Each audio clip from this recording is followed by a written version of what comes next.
Good day, this is Pastor Dominic from Evander Revival Center. I've got a word that I want to share with you today that we find in the book of Matthew chapter 17, and I'll be reading from verse 14 to verse 20. Listen to what the Bible says.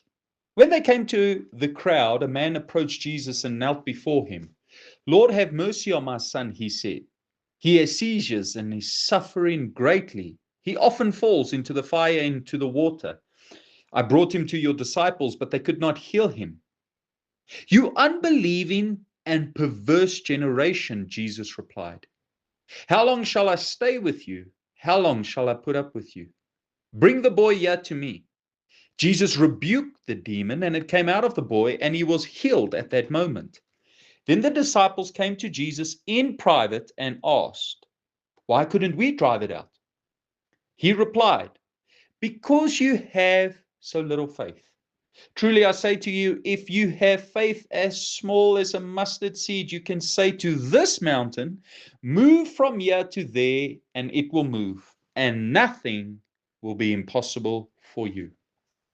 I want to focus on verse 20, and I want to read it again.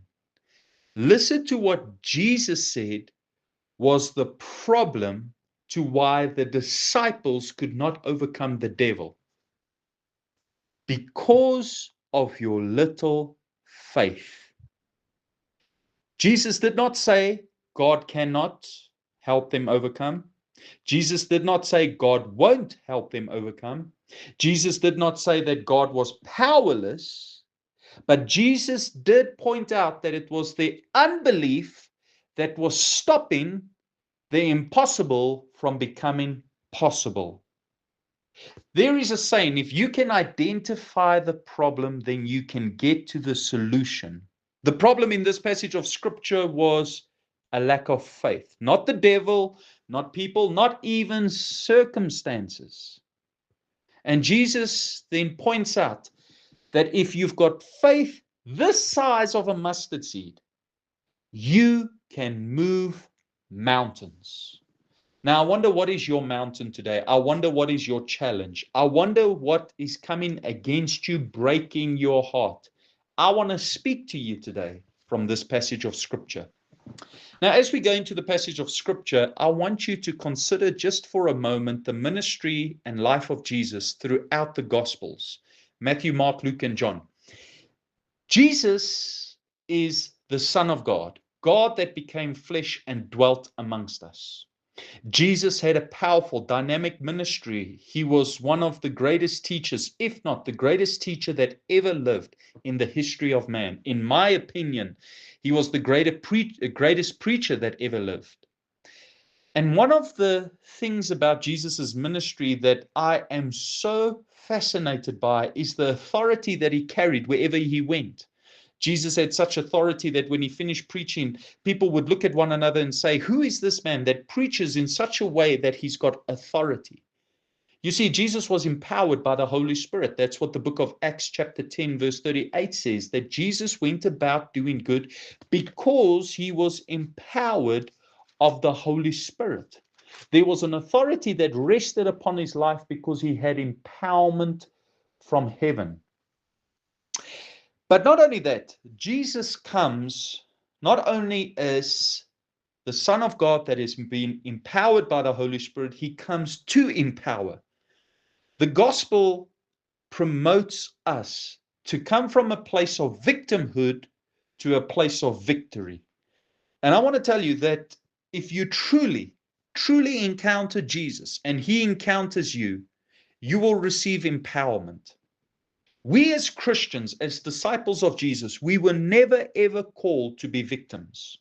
1 Corinthians chapter 15 verse 57 says, but thanks be to God, he gives us victory through our Lord Jesus Christ. So victory comes through Jesus. That means we can't be victims. We have to be victors if we are in Christ Jesus. Jesus Christ is not a loser. He's not a victim. He's a victor. And if we are in him, we have victory through him. That's why Romans chapter 8 verse 37 says, we are more than conquerors through him. Now, you can't be a conqueror, but still walking around with excuses why you can't overcome. Somewhere you have to make a decision to stop blaming people, stop blaming circumstances, stop using your past as an excuse, your shortcomings as an excuse for why God can't use you. God can use you in spite of your weaknesses. God can use you in spite of your past. God can use you in spite of the things you've been through and the things you have experienced. That's what happened to Paul. He had a thorn in his flesh, and God just spoke to him in a very powerful way and said to him in 2 Corinthians chapter 12, verse 9, "My grace is sufficient for you, for my power is made perfect in weakness." In other words, your weakness is an opportunity for me to move. Stop using it as an excuse. In fact, use it as an opportunity to see the hand of God, to see God move on your behalf. We read in Acts chapter 3 how there was a lame man that was placed at the gate called Beautiful at the temple every single day, just at the hour of prayer, to beg for money. And one day Peter and John came, and as they came, this man was begging for money. And Peter said, "Silver and gold I do not have, but what I do have, in the name of Jesus Christ, rise up and walk." And in Acts chapter 3, verse 7, the Bible says that Peter took him by the right hand, helped him up, and instantly the man's feet and ankles became strong. You see, that's what good preaching does. It makes you stand on your feet. It empowers you. It does not encourage victimhood. It encourages you to get up on your feet. And I just want to tell you, God didn't intend for you to go through life handicapped just because of what somebody did or because you went through difficult circumstances. As a child of God, you have been called to stand on your own 2 feet. Now, in this passage of scripture, we read of how Jesus goes up on the mountain right at the beginning at Matthew chapter 17. The Bible says he went up, but he did not take everybody up with him. He did not take all 12 disciples. He did not take the crowds with him. In fact, he only took 3 up, Peter, James, and John. Now, why does he only take 3 up? Because when you go up, not everybody has the capacity to go up with you. I learned this lesson many years ago when I heard a great mentor say that the higher you go, the more lonely it becomes, because not everybody has the capacity to go up higher. That's why when you're truly anointed and gifted, it can oftentimes be a very lonely road. And this is where we got to make a decision. Are we going to be comfortable in the crowd, or are we willing to become uncomfortable to go up higher into the presence of God? But even though Peter, James, and John were in the presence of God and the glory cloud came down, Peter spoke out of turn. And when he saw the glory cloud and he saw how Jesus was speaking to Moses and Elijah, he speaks up and he says, "It's great that we can be here, Lord Jesus. Let's build a tabernacle for you, for Moses and Elijah." And all of a sudden, out of heaven booms a voice that says, "This is my son, hear him." The Father spoke and silenced Peter. Now, I've meditated on this and I thought to myself that Peter was somebody that would later preach on the day of Pentecost. He would have such an anointing that 3,000 people would be converted just by his preaching. This was Peter that was now in the glory cloud, and he witnessed with his own eyes Jesus being transformed by glory and seeing Moses and Elijah standing on the mountain. He hears the voice of the Father from heaven, yet he makes a mistake and he speaks out of turn. I just want to say this. Not every Christian leader is a perfect leader. Leaders in Christianity in the church are oftentimes flawed. In fact, all the time are flawed. I've never ever met a perfect leader. Yet, oftentimes our expectations as Christians is that leaders that stand in the pulpit must be perfect. Let me tell you something. God uses broken vessels for his glory. He does not use perfect vessels. And remember, they are only vessels. When the anointing and the glory lifts, it's a normal human being. Oftentimes, God will use these flawed individuals so that we can keep our eyes fixed on God. And if we realize it, and it will be for our own good, besides the anointing and besides the gifting, they are only but ordinary individuals. Some of the most anointed individuals I know have got some of the most broken pasts, some of the most flawed character. But that's where God specializes. He works through them so that they can't take the credit for themselves. They have to point towards God and say, it's all because of Him. The Bible says, after God the Father spoke, Peter and James and John were so amazed by the glory cloud, they fell to the ground. And when the glory cloud lifted, Elijah and Moses was gone. And the Bible says in Matthew chapter 17, verse 8, that all that was left was Jesus. Now, that's the goal of church. That when you go to church and you truly encounter God and you truly hear from God, that all that is left is Jesus. All that you see is Jesus. Because that is my goal as a pastor, is that when people come to my church, that they don't see me, but that they see Jesus. And yeah, Peter, James, and John, for the first time in the ministry of Jesus, encountered Jesus in the glory of the Father. But while they were up in the glory cloud, right at the foot of the mountain, there was a devil. And as they come down, they encounter this devil. Now think with me, one moment they're in the glory cloud, they're experiencing this awesome experience of God the Father speaking, seeing Jesus transformed, and it's so amazing. I can't imagine having church like that. And then coming down, and there's a devil that's manifesting. And this is life. You can be Sunday in the church experiencing revival, and Monday morning at work experiencing a devil. From one moment you go from glory to the next moment you go to spiritual warfare. Isn't it funny how that works? And if we don't understand this, we will oftentimes become discouraged, thinking that why did I experience what I experienced and yet I've got a fight on my hand? But oftentimes God will allow us to go through situations where we are confronted with the devil because it becomes an opportunity for us to exercise our faith. You see, it's opposition that oftentimes teaches us more about ourselves, our faith, even about God, that we wouldn't have learned any other way. It's a good thing to go to Bible school. It's a good thing to go to workshops and conferences. It's a good thing to sit week in, week out, listening to good, solid, faithful teaching. But there are some things in life that you can only learn through opposition, through warfare. And God will allow it because He wants you to grow. He wants you to develop in your faith. It's not that He's punishing you. It's that He wants to teach you something. And that's why you've got to have the right perspective when you're going through conflict, when you feel the enemy's coming against you. Now, the Bible says, out of the crowd comes this father. And I want to read what the Bible says.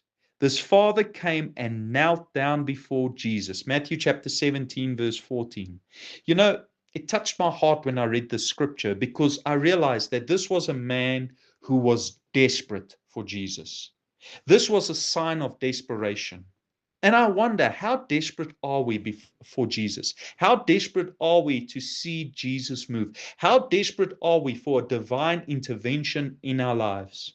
The Father kneeling before Jesus is a sign of humility. And for us to have humility means you've got to sacrifice pride. I remember years ago when I first came to salvation, I was an ex-Catholic, Roman Catholic. And when I came to salvation, I came to a Pentecostal church. And for me, it was very strange to see people weeping, crying in church. I used to think in the beginning that maybe it was a sign of weakness. And I used to actually frown upon people that would kneel at the altar, that would cry out to God. That is until I went through some difficulty, heartache. And then I myself started weeping and crying before God. You see, you will never understand the desperation that some people have for God until you go through similar pain. That's why people that have gone through pain can relate to other people's pain. But like I said, oftentimes we got to sacrifice our pride to get to Jesus. The Bible says in James chapter 4, verse 4, God gives grace to the humble. James chapter 4, verse 6, sorry. So God gives grace to the humble, but he resists the proud. Pride is actually something that God resists. And pride is when you think you know better. Pride is when you think you don't need to kneel. You don't need to cry out to God. This man was desperate because he had turned to people. He had turned to the disciples of Jesus, and they had failed him. All effort and energy he had put in to getting his child delivered was in vain. And what does he do? He finally goes to Jesus. He's so desperate that he goes to Jesus. What do we do when what we've tried does not work? Go to Jesus. What do you do when every solution that you could think of is exhausted and did not help? Go to Jesus. What do you do when you're left with more questions than answers? Go to Jesus. You see, sometimes it's good when people fail you. Sometimes it's good when you can't figure it out, because that pushes you to Jesus. But notice what he says to Jesus. He says in verse 15, Lord, have mercy on my son. He has seizures and is suffering greatly, and he often falls into the fire and into the water. He often falls. Can you hear the heartache of this father? He's crying out to Jesus, and he's crying on behalf of his son. And you know, as a parent, there's nothing that hurts oftentimes as much as seeing your children suffer. This father was so compassionate for his son that he describes the pain and the suffering that his son is going through. But he mentions to Jesus that he often falls. In other words, the pain this child is experiencing is pain on repeat. And I wonder if you've got pain on repeat. I wonder if your pain keeps repeating itself. You see, when pain keeps repeating itself, this wears us out. It exhausts us. It drains us. It gives us sleepless nights. It breaks our hearts. This father saw his child not suffer once, not twice, not 3 times, but many, many times. And it breaks the heart of this father. I wonder, is your heart broken? I wonder if you've got a child that has got pain on repeat. You see, any parent that has ever had a child that was a drug addict, or any parent that's ever had a child that was stuck in sexual immorality, or any parent that's ever had a child that was lost in the world, can relate to this father, because to a degree, the pain and the suffering that this father has is the pain that a parent can relate to that has seen their children suffer, stuck in a cycle of pain and sin. And yeah, he comes to Jesus. And Jesus says something. And what he says is the indication to what the problem was. Because this man says to Jesus, I brought my son that was suffering, to your disciples, but they could not heal him. And Jesus says, you unbelieving and perverse generation. How long shall I stay with you? How long shall I put up with you? Bring the boy here to me. 2 things Jesus points out. That's the problem. Number 1, a lack of faith. Number 2, the generation that they are in. Number 1, you faithless generation, you unbelieving generation. In other words, you've got a faith deficit. You can't overcome like you should because you've got a lack of faith. Now, Jesus didn't address the devil. Jesus didn't speak about the devil. Jesus spoke to the devil. But Jesus addressed the faith of the disciples, because the real problem was not the devil, but was the faith of the disciples. You see, there comes a place when you grow and mature in your faith where you've got to stop speaking about the devil and you've got to speak to him and cast him out. Because Jesus said himself in Matthew chapter 16, verse 19, I'm giving you the keys of the kingdom of heaven. Whatever you bind on earth will be bound in heaven, and whatever you loose on earth will. In other words, what Jesus is saying to us as believers is that we have got the authority to bind the works of Satan. He did not say that I will cast out the devil for you. He said, no, I'm giving you the keys of the kingdom of heaven, and whatever you bind on earth will be bound in heaven, and whatever you loose on earth will be loosed in heaven. What I understand about Matthew chapter 16, verse 19 is Jesus is saying that heaven will partner with you when you move in faith. But in this passage of scripture, we see how the disciples are struggling in their faith. Now, I have learned something when it comes to faith. Faith is trusting God even when you don't see the evidence of that which you are trusting God for. That's why Hebrews chapter 11, verse 1 gives us the definition of faith. Now, faith is the substance of things hoped for, the evidence of things not yet seen. But to have faith, you have to first have revelation. Romans chapter 10, verse 17 says, so faith comes from hearing, and hearing the word of God. So the more I listen to the word of God, the more I consume the word of God, the more my faith increases. In this passage of scripture, can it be possible that the disciples were operating in a faith deficit because of a lack of the word of God?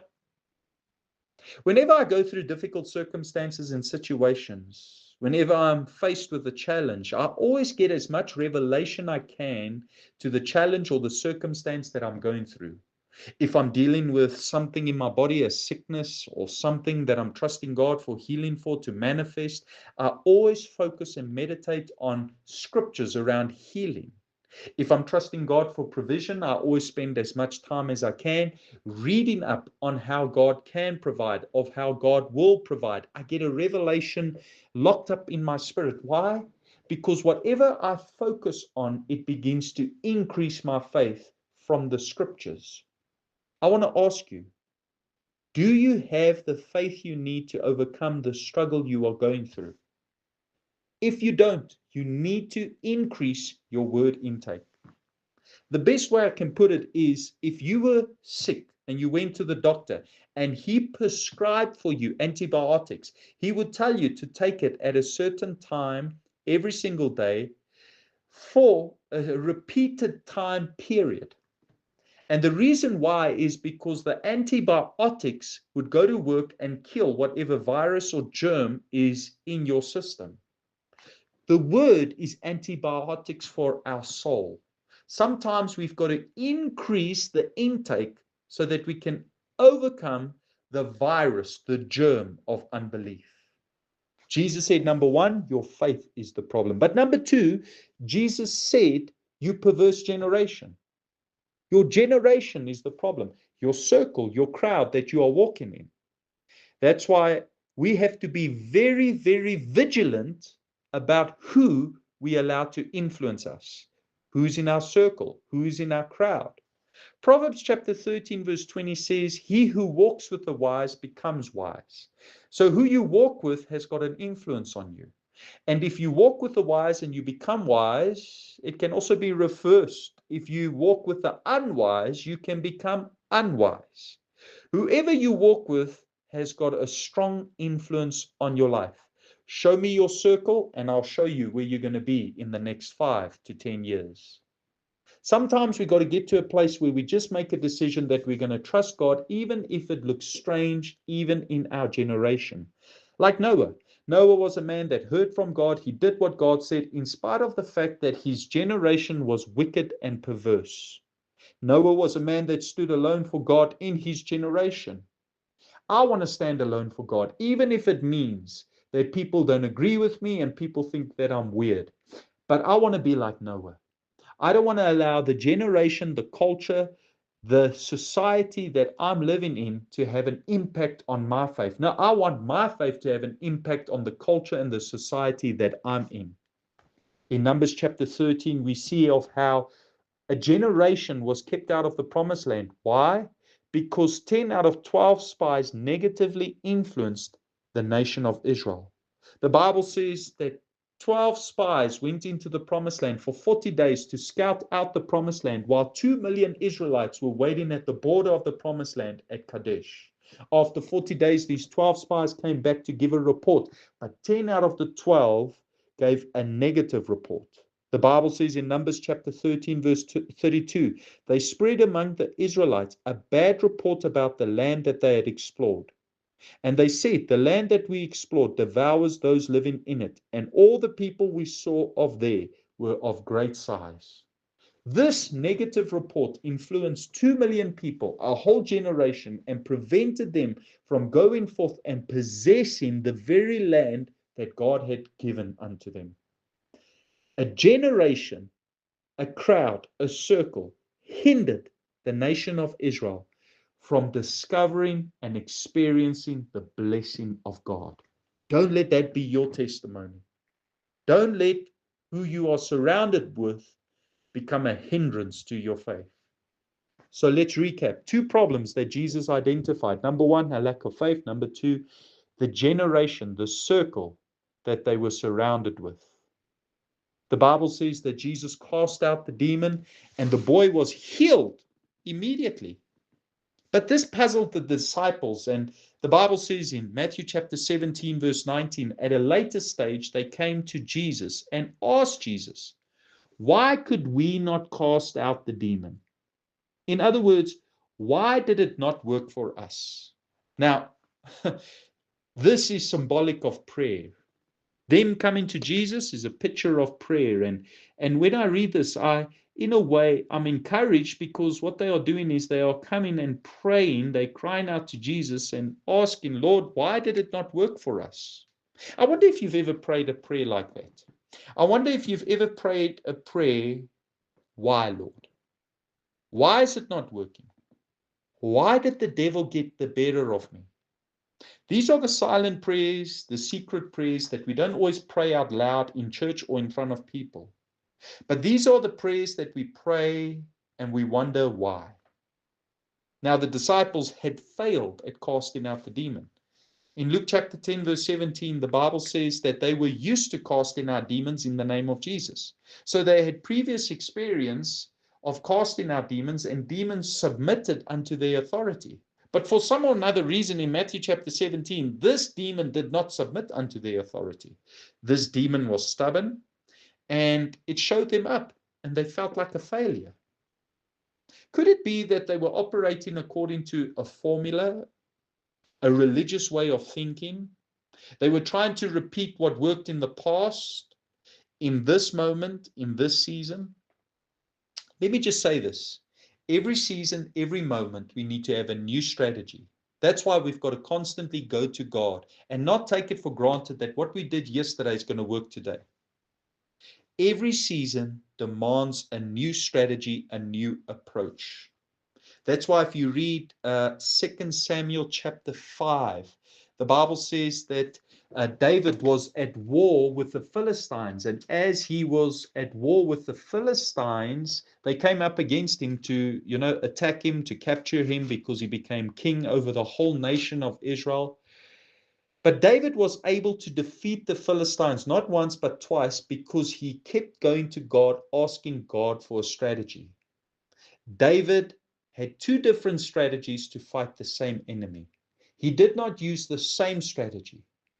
And I want to tell you, we've got to keep going to God every single day, every single week, every single month, on a yearly basis. We need to go to God and get a strategy.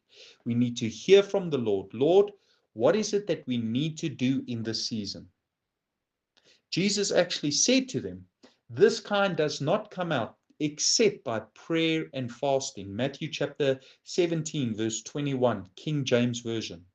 In other words, you need to pray and fast if you want to see this demon run. There needs to be a consecration. There needs to be deeper consecration. There needs to be a deeper devotion.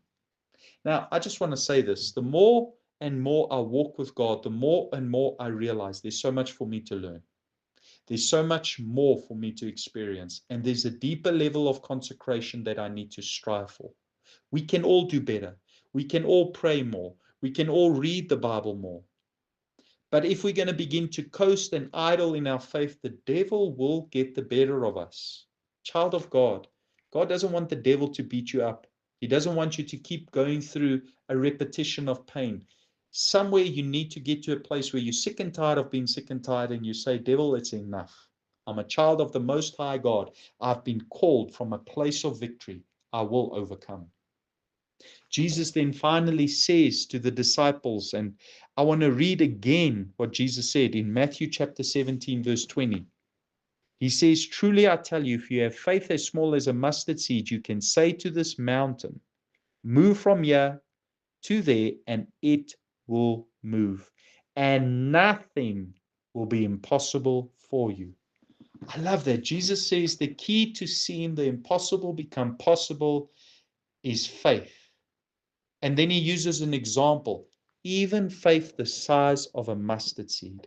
What Jesus is telling us is that faith has got so much potential locked up inside of it that if you begin to activate it, it can begin to work for you.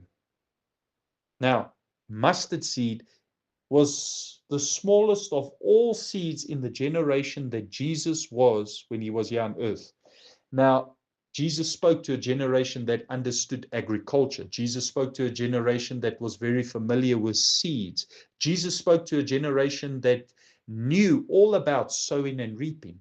So he's using seed as an indication of how faith works. Fascinating to me, Jesus speaks about faith like a seed. He didn't say that faith was like, how can I put it? Like a grain of sand. A grain of sand has got no potential on the inside of it. Seed does. Locked up in a seed is a harvest. That's why Jesus says in John chapter 12, verse 24, if a grain of seed falls to the ground and dies, it produces a harvest. As small as it is, there's a harvest locked up on the inside of it. And Jesus equates faith to a seed. There's a harvest locked up on the inside of it. You and I, all we need is the seed of faith on the inside of us to produce a harvest of provision, to produce a harvest of abundance, to produce a harvest of healing, to produce a harvest of peace and joy, to produce a harvest of breakthrough. I love the fact that Jesus uses seed to give us a picture of how faith works. Jesus didn't just stop at the mustard seed. He actually said that this has got the potential to move mountains. The minute can move the massive when God is at work. Child of God, your faith has got potential. And all God needs is a little bit of belief, a little bit of faith that He can and He will move. And you can see the hand of God in a supernatural way. Jesus then goes on further to say, if you've got faith the size of a mustard seed, you will be able to say to this mountain, move from here to there, and nothing will be impossible to you. Faith manifests in how you speak, what you declare. When faith begins to rise up on the inside of you, you've got a faith declaration. You begin to speak by faith. You begin to walk by faith. You begin to manifest faith. The heart begins to overflow out of your mouth. What the heart is full of, the mouth speaks. That's why it's important to watch what we say, because we will have what we say. Life and death are in the power of the tongue. But sad to say, there are so many believers, they've got the language of fear, anxiety, and worry. I want to have the language of faith. I don't want to speak about the devil. I want to cast out the devil. I don't want to speak about my mountain. I want to speak to my mountain. What is your mountain? It's time to declare that mountain moved in the name of Jesus. It's time to declare victory over that mountain. If you've got faith to believe, God has got the power to move. I want to leave you with that thought today.